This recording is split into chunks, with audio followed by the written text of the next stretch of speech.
Have you ever been out enjoying your day, maybe taking a leisurely stroll through the woods, picking mushrooms, and enjoying the fresh air, when all of a sudden you come upon the skeletonized remains of a human body? No? Well, that's good. Please keep that up. On April 23rd, 1990, a poor, traumatized soul lived this nightmare. The passerby notified the police, who swiftly arrived and quickly took control of the scene. Upon investigation, they noted that there were no clothing items or any other personal belongings to be found alongside the remains. It was also stated that the remains were not immediately identifiable, but DNA was able to be recovered. They determined that the victim was a white female who would have been in her early 30s and was killed 6 to 8 weeks before she was found. She would have been approximately 5 feet 4 inches tall, had a medium build, and light brown hair. They also noted that the victim may have given birth 1 or 2 times and took note of the dental remains. There was no lead, nowhere for the investigators to turn, and the case would grow cold.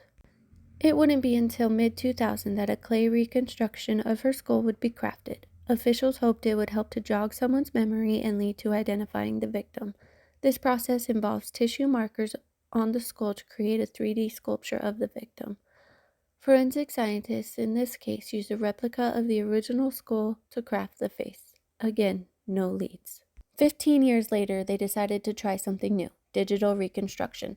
This method relies on data integration and face-skull relationship information to create digitally rendered faces. After rendering a beautiful face for Bobby, the investigators still had no leads. It would take until September 29th, 2023 for the question of "Who is this woman?" to finally be answered. Roberta Bobby Lynn Headley Weber was classified as a Jane Doe for more than 30 years, just waiting for someone to finally put a name to her skeleton. Genetic genealogy is responsible for finally providing us with this answer. In 2023, Awthorne Labs, a genealogy lab in Texas, worked with the medical examiner's office to have her DNA submitted for analysis. Several weeks later, Awthorne reconstructed the victim's family tree using data from public genealogical sites. This reconstruction led detectives to a Missouri woman who they learned was Bobby's sister. Then they were able to find 3 of Bobby's kids. No one had seen or heard from her since 1989, as they all thought she took off to California, but that's a different story.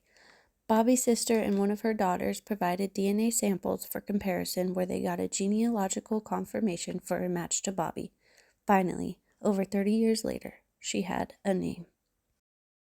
Her killer has never been found, and there are no leads on who could have murdered Bobby, and her case remains cold.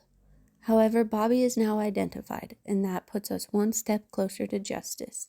If you or anyone you know has any information, please contact the Major Cold Case Unit at 386-254-1537.